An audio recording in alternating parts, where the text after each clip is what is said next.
Today I'll talk about figures of speech. First, let me tell you why poets use figures of speech. Using figurative language is an effective way of communicating an idea that is not easily understood because of its abstract nature or complexity. Writers of prose and poetry use figurative language to elicit emotion, help readers form mental images and draw readers into the work. And it also adorns the language. Otherwise there will be no difference between creative writing and documentary writing.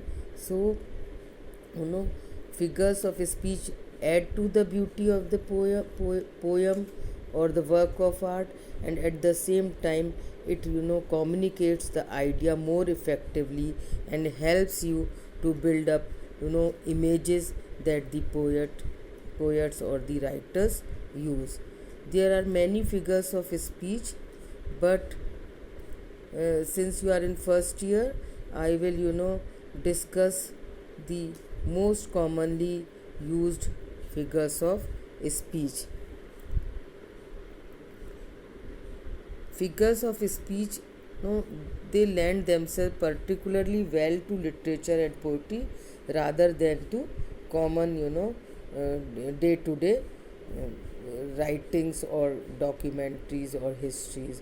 They also pack up, you know they also make the speeches or movie.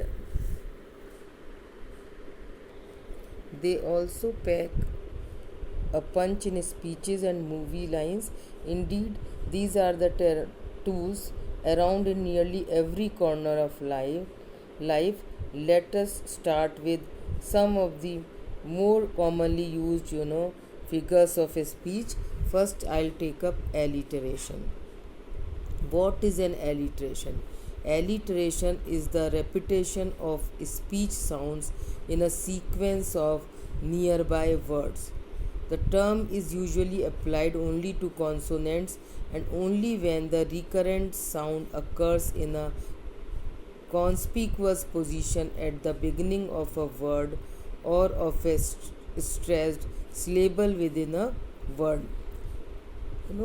I will take up the example from the poem which you have already read. Shall I compare thee?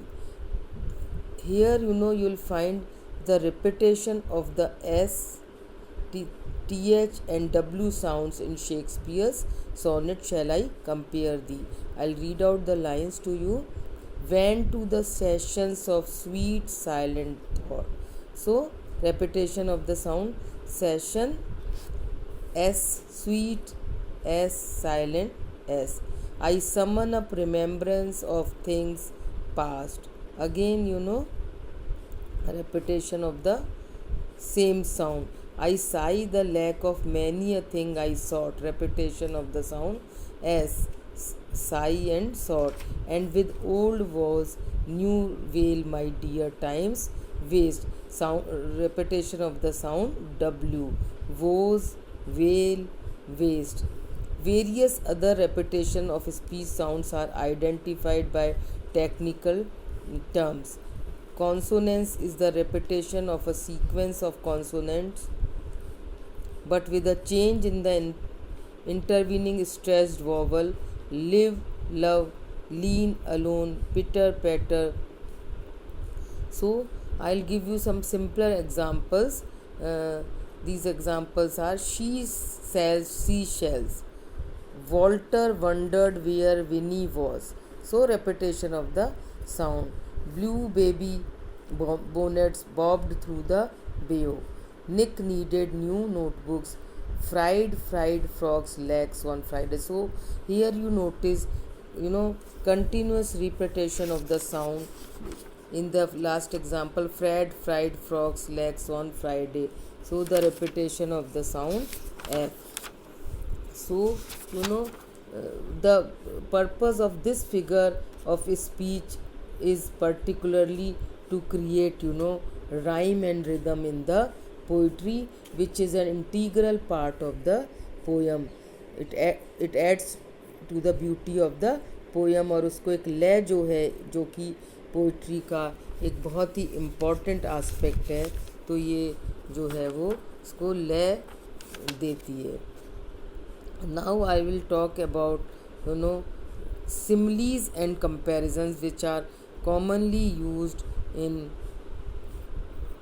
poems, and which is which you need to know in order to understand the poem. A simile is a comparison. Let me first tell you that both simile and metaphors, they are comparisons, but I'll discuss what is the difference between a simile and a metaphor.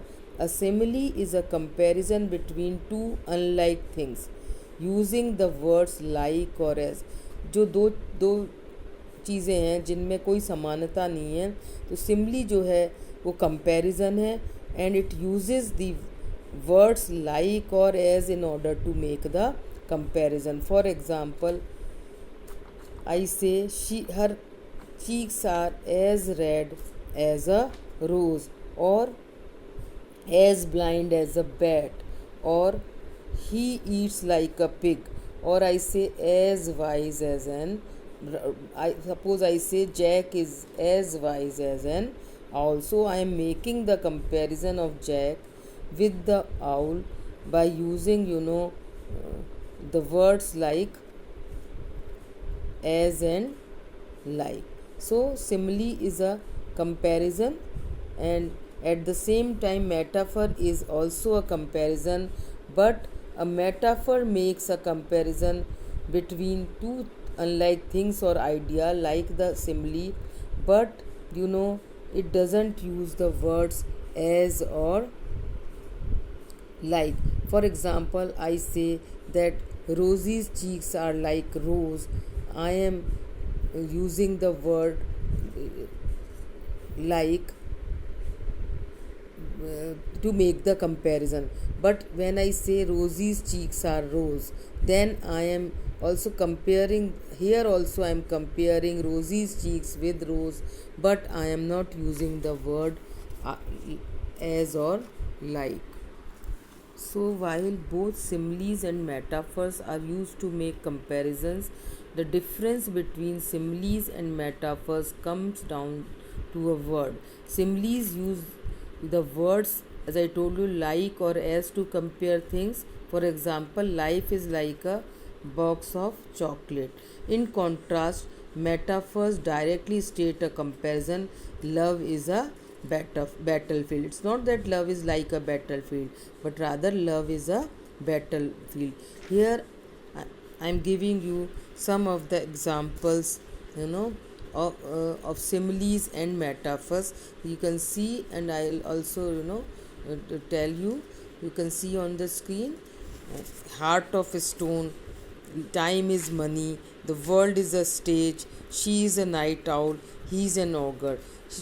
So there's the omission of the words like like and as.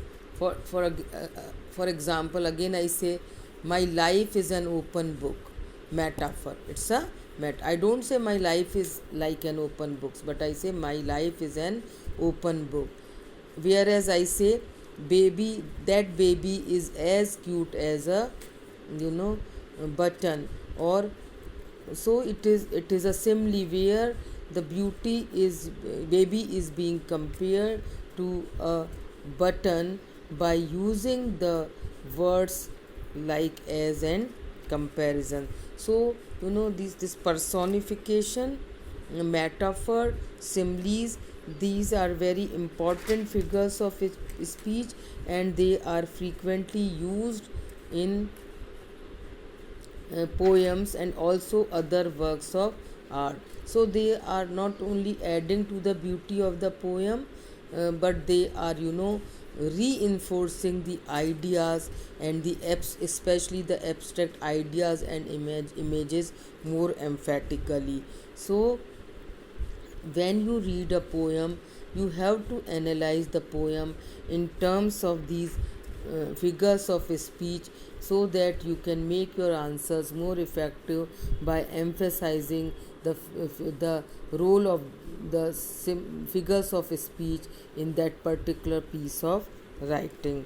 So thank you. I'll take up other figures of speech in the next lecture, and I am also going to share with you a video which will make you more clear this what are these figures of speech. Thank you.